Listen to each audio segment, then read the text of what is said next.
and the topics that have to do with justice, equality, and freedom as the challenges for democracy in the 21st century. In order to do so, we have invited Mr. William Sweeney as the moderator of this panel. As I have said before, he is the president of the International Foundation for Electoral Systems, which is a non-for-profit and non-governmental organization that furthers democracy in different parts of the world and in different contexts. So he is the appropriate person to be the moderator of our panel members. Mr. Sweeney, the floor is yours. Thank you, my friend. Muchísimas gracias, amigo mío. We have a fascinating opportunity. Esta es una oportunidad fascinante en nuestra sesión de la tarde y es un verdadero honor para mí presentarles a estos dos caballeros que no necesitan presentación. El primero será nuestro gran amigo, el secretario general de la OEA, el señor José Miguel.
etc.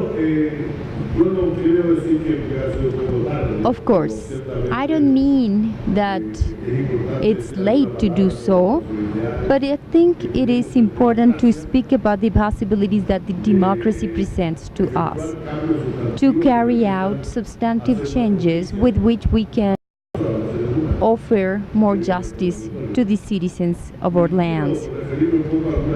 And here I would like to speak about some of the topics that were discussed this morning as possibilities. And if I believed all the heads of international bodies that are somehow working with Latin America, that were together talking about something in Washington not long ago, we had the president, we had the president of the CAF, we had the director for the Americas of the International Monetary Fund, the executive secretary for the CEPAL, and the vice president of the World Bank. And for two of the two analysts, who was also the executive secretary for the federation. So the unanimous voting was that our next decade is not going to be any better than the one before. And we have to be clear on this.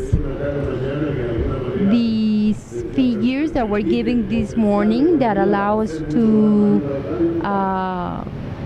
give power to the economy could actually be something that is going to take time.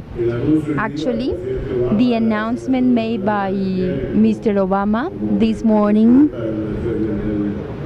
appointing the president of the Federal Reserve talks about the continuity of his policy, and I think it is a good concept.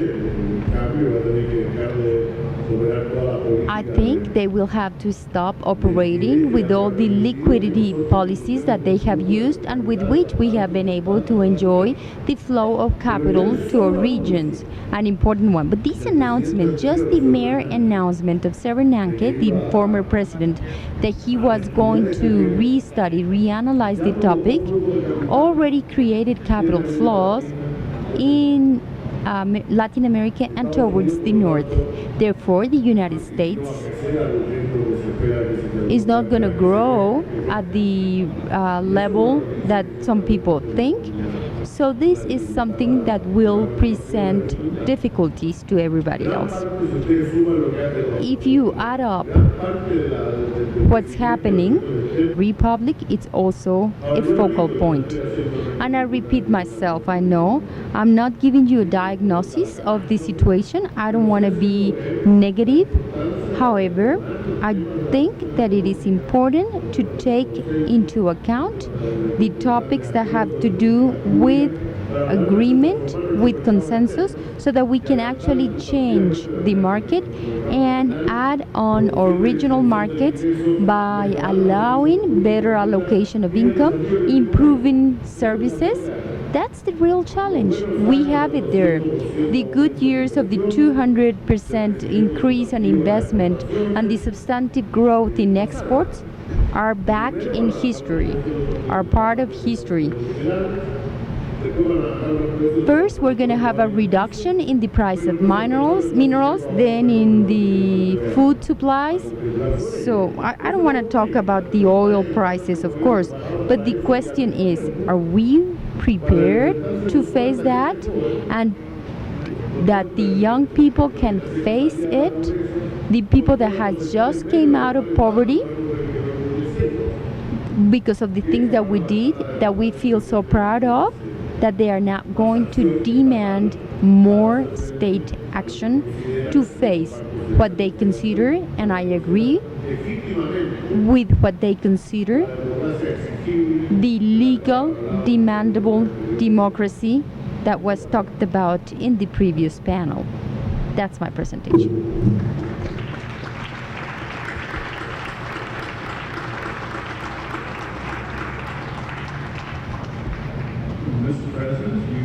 Señor presidente, no sé si ya le dejó algo que decir.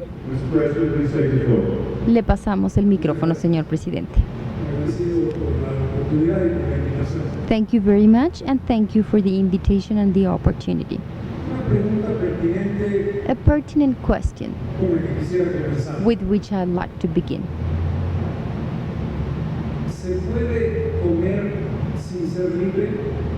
Can you eat if you are not free? And the answer would be yes. Can you be free without food or without eating? The answer would be no. So, why would we think that on those evident answers, the human beings, rather choose liberty or freedom as an option, as something that we need in order to survive? And I think all this has to do with our nature, with the positive part of our nature as human beings.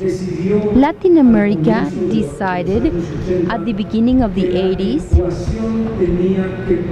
that the equation had to present an answer of should I eat and be free at the same time?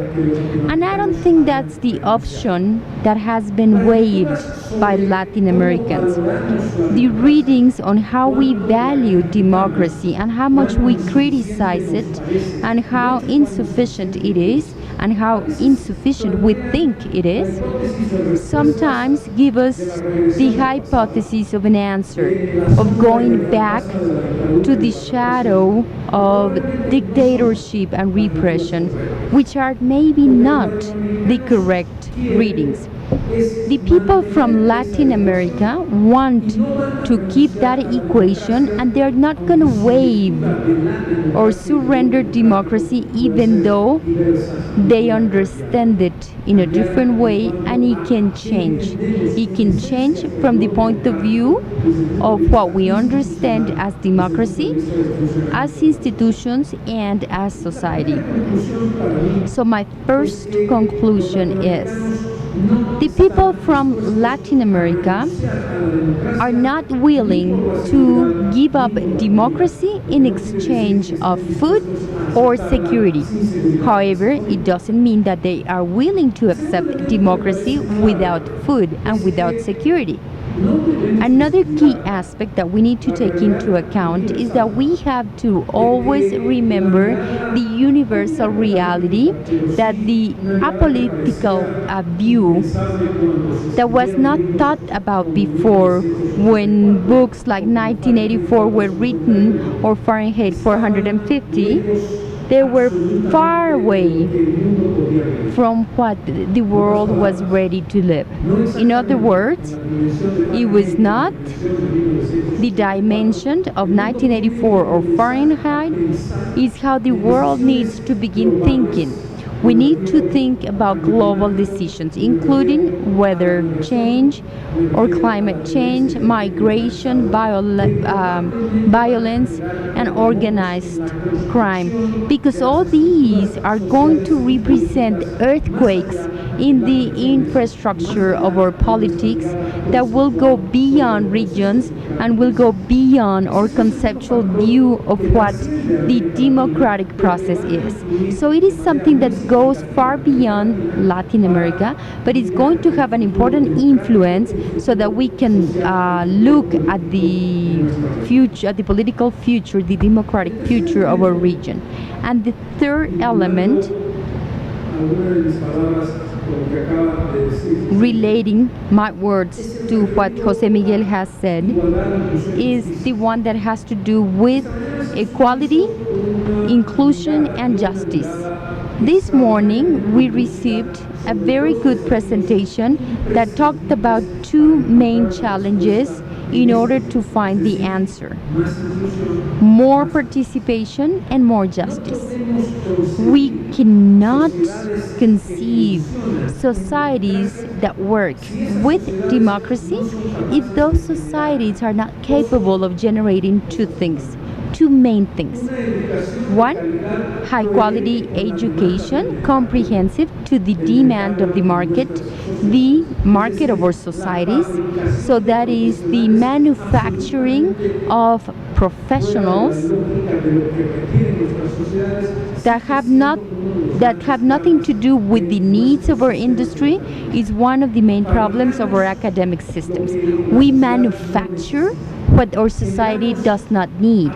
We are creating skills and capacities that have to do with the 20th century or maybe the 19th century and that are not addressed to the needs and the markets of the societies in current times.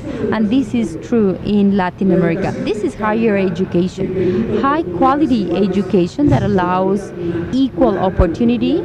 It's still a very ample utopia that we are far from. These two factors in the development of this democratic system that will provide you equality because you have equal opportunities and because you are creating citizens that meet the demands of the society, it's a critical point of rupture between what is needed and what's there. Another thing that was said by Mr. Sweeney this morning, it's linked with the creation and generation of appropriate, decent jobs, productive jobs. And this is the window of opportunity that's been there for more than 10 years in Latin America and which has not done anything about these characteristics in the creation of jobs. If you analyze the way in which we approach the problem, the answer is very easy. Informality. The informality in Latin American economy is between 40 to 70% of the development of our economy. And if we keep that,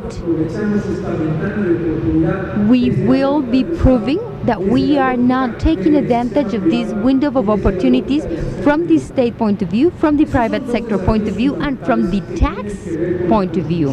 So these things have to do with the creation and construction of societies with the adequate weapons to face the challenges in the future so that we can consolidate our democratic process.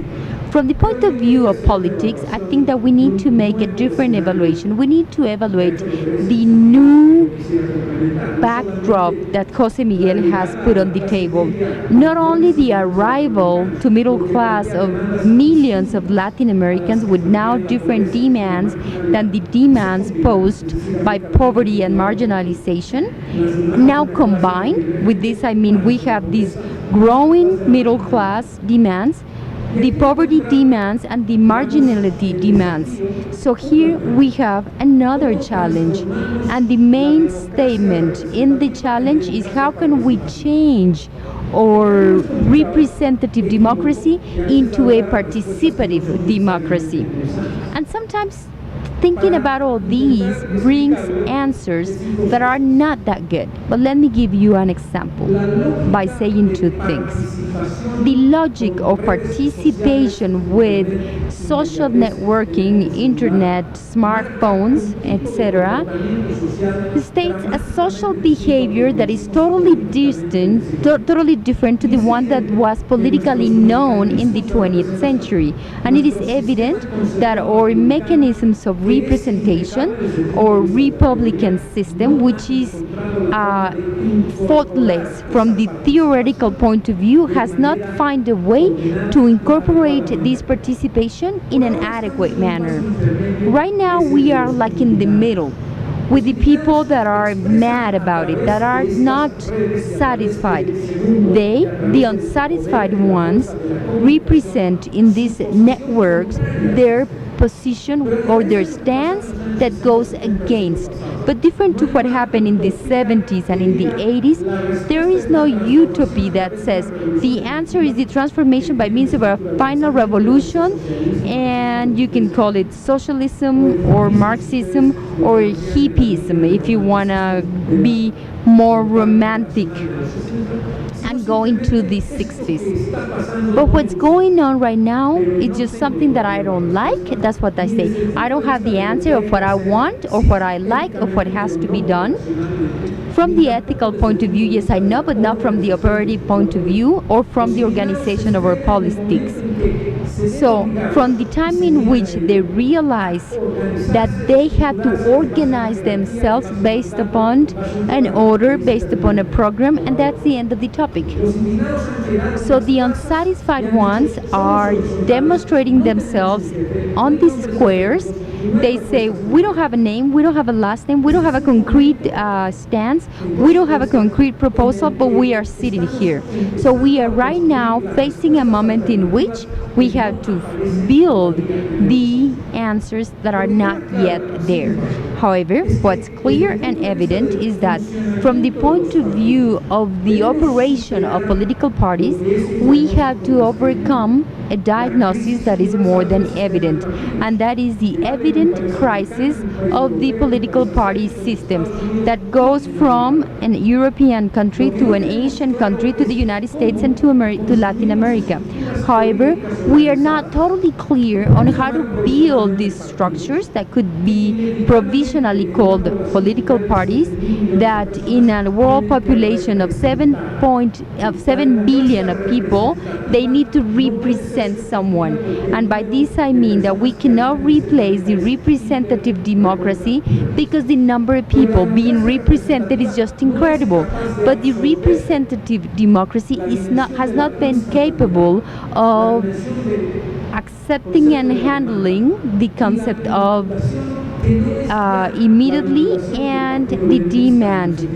And the organization of this is not the networking of the structures, of the classical structures of the intermediation, but the fact of having it right away. Parties on the net, on the web, and we're talking about representation of the party being part of the neighbors group, the Green Party, or this or that. The answer is totally complicated.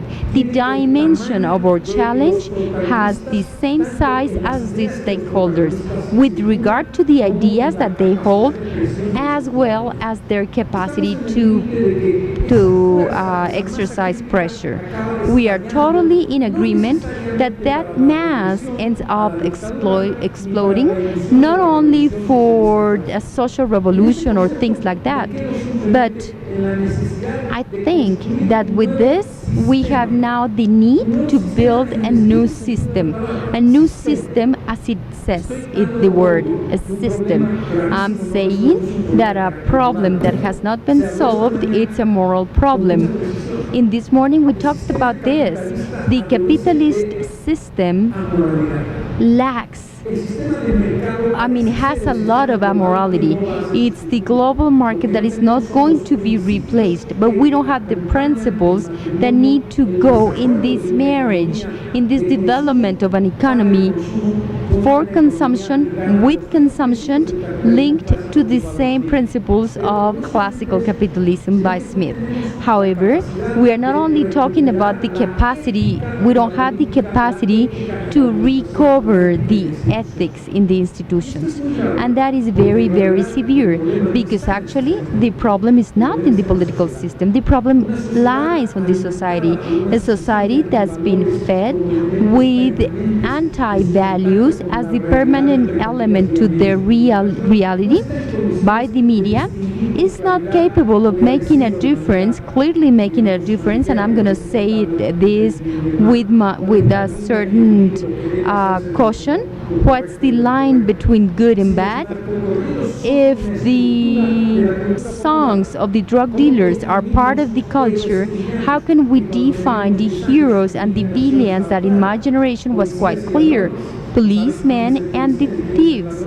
You don't know who are the police and who are the thieves, and the word police does not represent what it meant 30 years ago.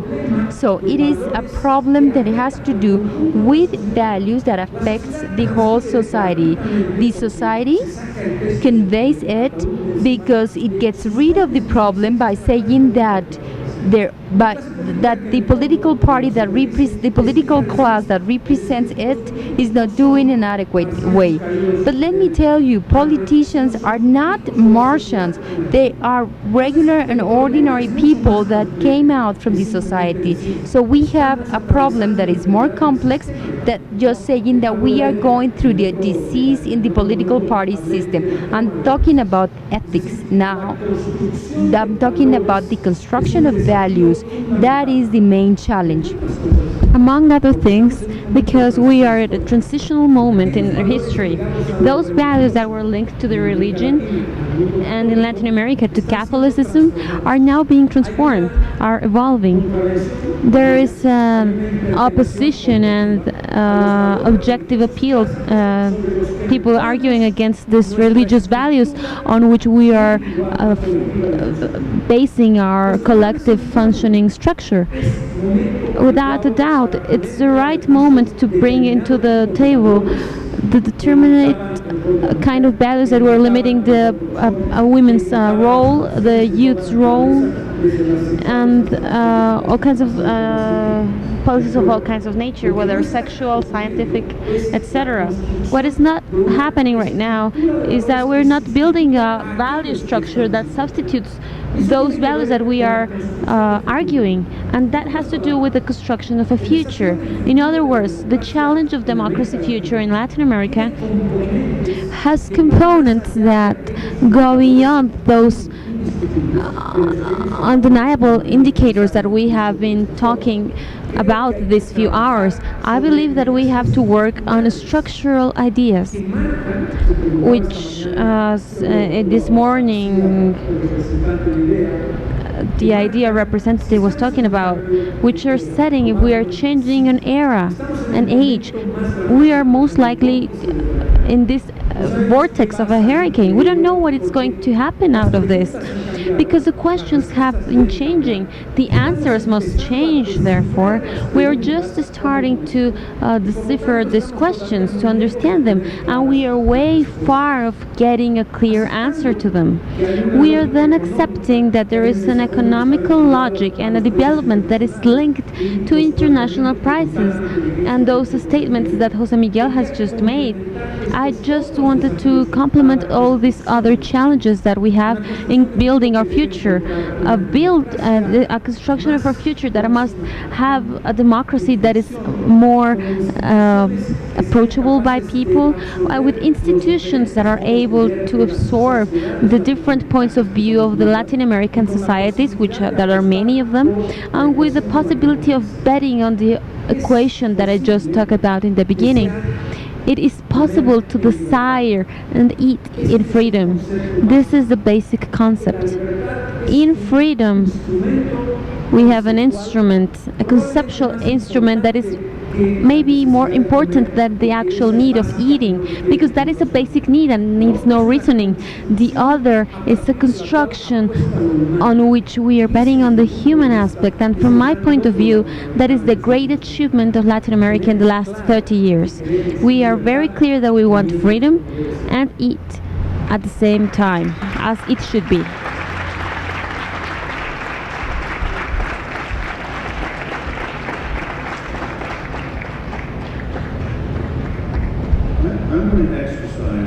Voy a ejercer el privilegio de ser comentadores por un solo segundo para preguntarles distinguished panelists who just made terrific presentations to focus for a second on two questions.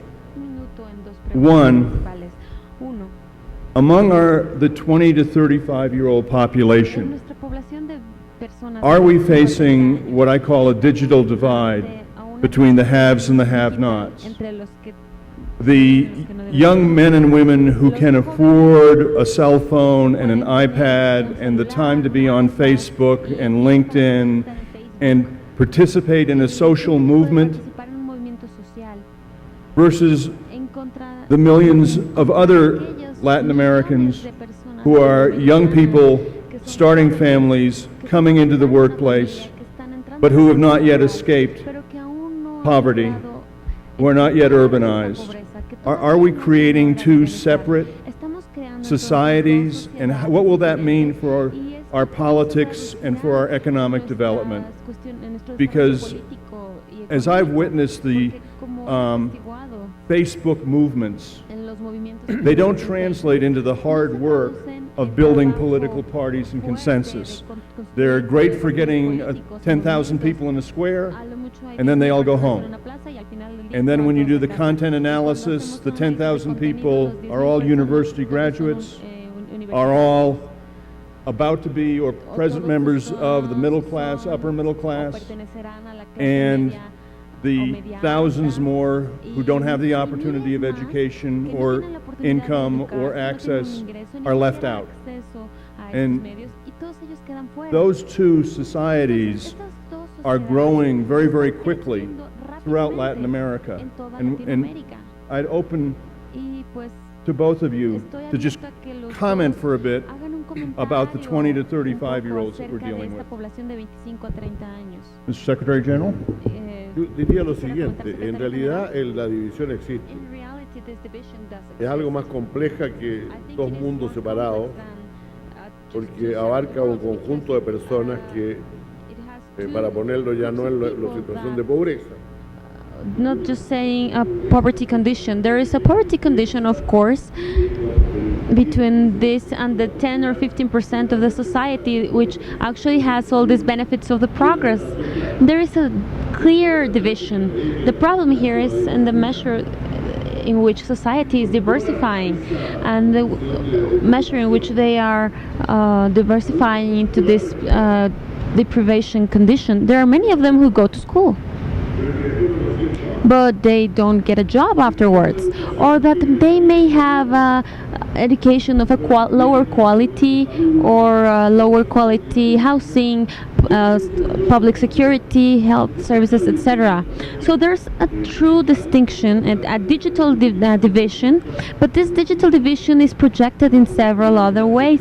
When young people leave these poverty conditions, for example, in my country, and we are very proud of saying this because we're covered with problems. 80% of youth in university didn't have, their parents didn't have an access to university education. First generation college education. Now, many times the educational institutions to which they go to study do not have the quality that the most traditional institutions have, which I'm sure have less access. And this creates a great division when they all come to the workforce. So this digital division and communication division, and we can see these differences.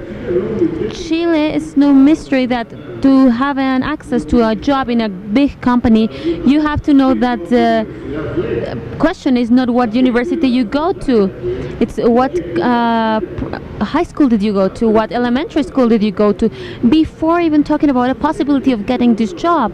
So this unequality problem is not a matter of two different societies, but it's a matter of a group that is quite numerous, quite large, a middle class people that have access, and even though they know these digital technologies, the daily access of these technologies just makes them more conscious of these differences or what they want to be and what they want to become. I would just like to say two things regarding this point. First, we have to fight inequality, which is harder than fighting poverty. Combating poverty is mainly with making poor people that doesn't have a job to actually have a job. If you have a paid job, you are no longer a poor person. That happens, we know that. But combating inequality is a political process that is way more complex. If I may, I would like to quote a phrase: if I earn 1,000 and you earn 10,000, we have a large inequality. You have 10 more times than what I have, and I have a difference of 9,000. If we all argue that this 10%, I'm going to have 1,100 and you're going to have 1,100. So this difference is now being 9,900. Now, in just monetary terms, combating inequality means that those who have less have a greater growth than those who have more. Capitalism doesn't achieve this. Capitalism may be able to provide, does not do it with this market economy. The market is just going to provide schools of a certain quality for people to go to. It's going to provide resources so that there's a kind of growth, but the social mobility implied in this effective fight against inequality is simply a public policy that is more consensual as possible. This means that we must change the structure of the society itself. That's what Carlos was saying. To all of our aspirations, when we're talking about, for example, jobs, you may know that in Latin America, a work factor participation in the national income has diminished. If our country grows and it remains the same, if the participation of the workforce in the national economy remains stable while the country is growing, there would be more inequality. So the problem is, how are we going to make that the workforce increases its participation to the national income? And that is just going to happen with public policies. The market is not going to make this by itself. That is my first statement. I would like to say that we are actually talking about public policy that is consensual. And the second, why is there such a big emphasis on consensual? Because every change is risky. There's always risks in a change. Someone this morning, I believe it was Luis, who said that marginal changes, modifications, there's a lot of risks inherent to this. You can't go backwards. From a conservative point of view, they're more rational because there's less uncertainty. Great changes have a lot of risks. And uncertainty, we don't know what's going to happen. You can't be sure of the outcome. So it has to have more consensuality.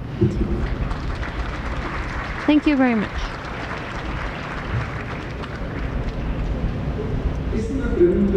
This is a very interesting question, that of seeing or how these two worlds live together, which are those two societies that live in Latin America. An element that must be outlined is Latin America that lives in the urban areas in a spectacular kind of way.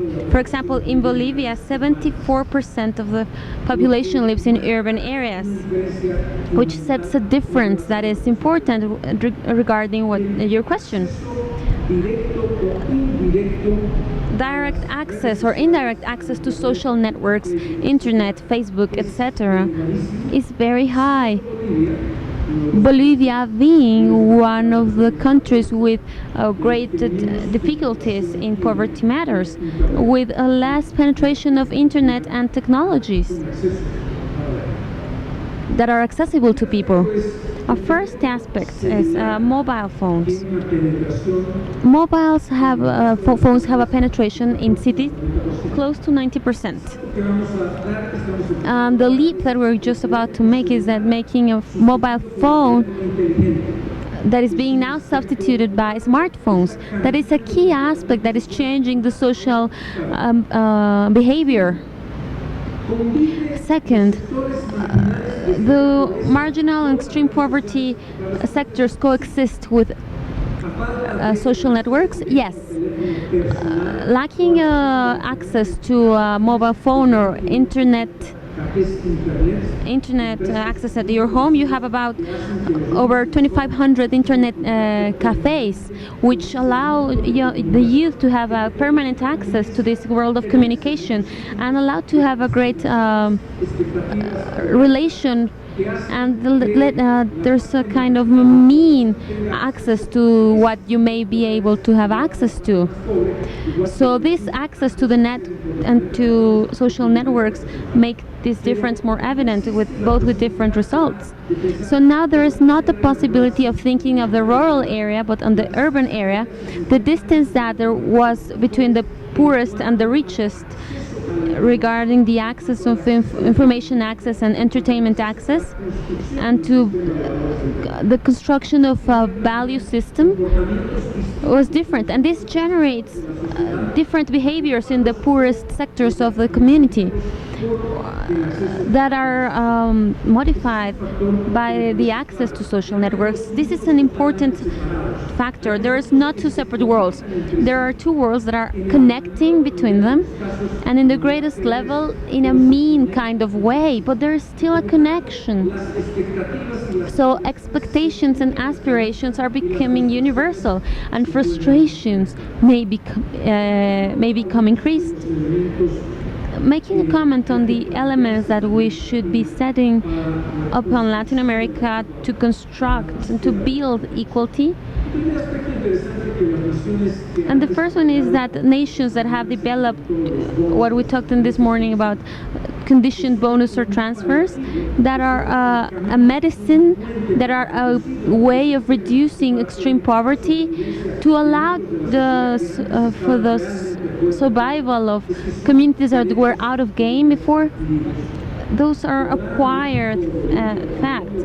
Could Mexico, Bolivia, Brazil say that a program Oportunidades is now over? There is no more of this? Yes, we're ending this program because the economical indicators are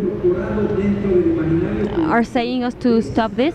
Could this happen in the collective imaginarium that say that this is a modest construction of well-being within the possibilities of Latin America, but that may generate in the decrease of growth, the amazing growth that we are having right now will generate difficulties and hindrance for the societies during the times of low prosperity. An aspect that José Miguel has brought to the table is that how are we going to avoid that the economical growth increases inequality? The first answer is a tax system, a new tax policy, a tax pact.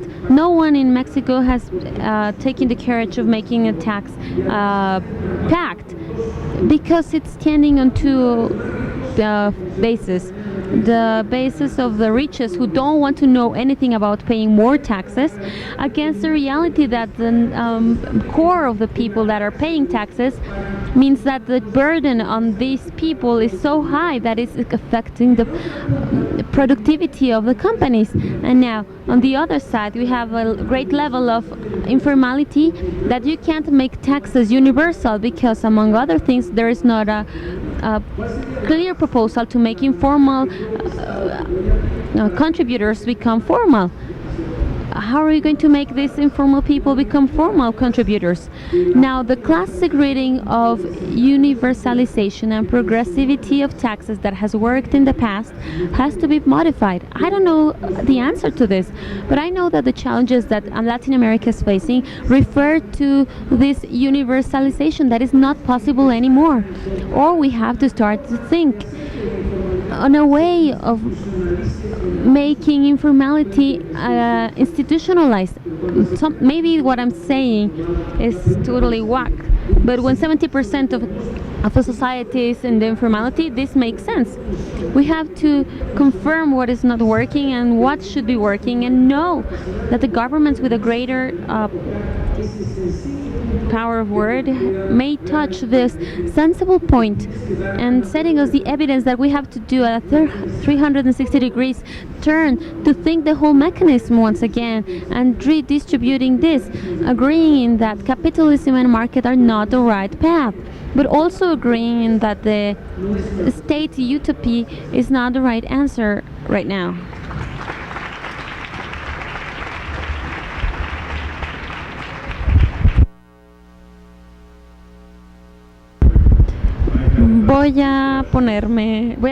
I have two of the most interesting, engaging gentlemen who have covered a spectrum of topics. And since I work for Manuel, and he's about to throw something at me if I don't shut this panel down, I'd like to lead a round of applause for a truly terrific panel that threw out 100 different topics. And I was waiting for someone to say tax, and you waited to the last 30 seconds, so congratulations. Please join me in a round of applause for this great panel.